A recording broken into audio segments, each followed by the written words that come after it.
After speaking to her grandson who showed up shortly after, just the family's distraught and it goes out to them. Happening today, friends, family, and neighbors in Dayton, Kentucky are mourning the loss of a woman with dementia who was struck and killed by a train this morning. 9 on your side's Palasuro is on your side today with information on what you should do if you encounter someone with dementia. Well, Craig, real quick, take a look at this memorial set up for 73-year-old Elsa Hall, who, as you mentioned, had dementia. And police actually tell us that earlier this morning, she was walking on this side of the train tracks, this right side of the train tracks, when a train was approaching and struck her. And as we're here, there are crews coming in this direction right now, as you can see, even behind me, closing to traffic as well, as there are crews walking in this or driving in this direction. But you can see it gets pretty loud.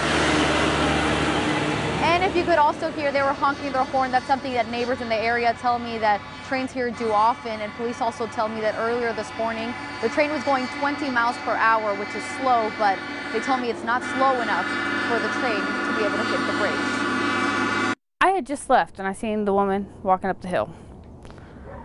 And then it's just all over the news. Kendra Abrams, who's lived in this Dayton home feet away from the train tracks on 6th Street for 16 years, knew 73-year-old Elsa Hall. She was always kind. And her family. After speaking to her grandson who showed up shortly after, just the family's distraught and it goes out to them. Abrams says she saw Hall minutes before the tragic accident, not knowing it would be the last time. I waved to her as I was driving by. Nobody called or nobody contacted, and she was at the wrong place at the wrong time. Dayton police say it's not the first time Hall has wandered around this area, and that just yesterday they had to help her get back home. We're thinking the lights and the loud horns and the dinging of the railroad guardrails kind of confused her a little bit, because they said she was rocking back and forth.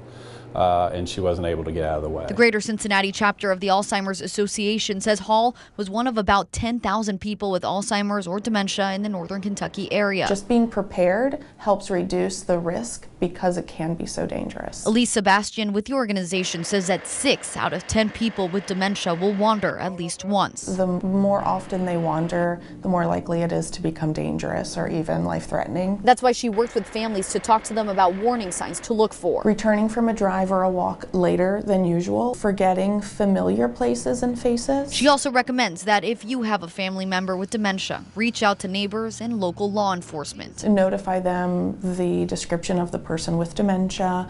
You also want to do routine check-ins throughout the day. That way you know if there's been a change in the daily activity that could be a trigger or risk for wandering later on. Now, the Alzheimer's Association also has a 24/7 helpline that puts you in touch with social workers and dementia experts. We'll have that link on WCPO.com. Paola Suro, 9 on your side.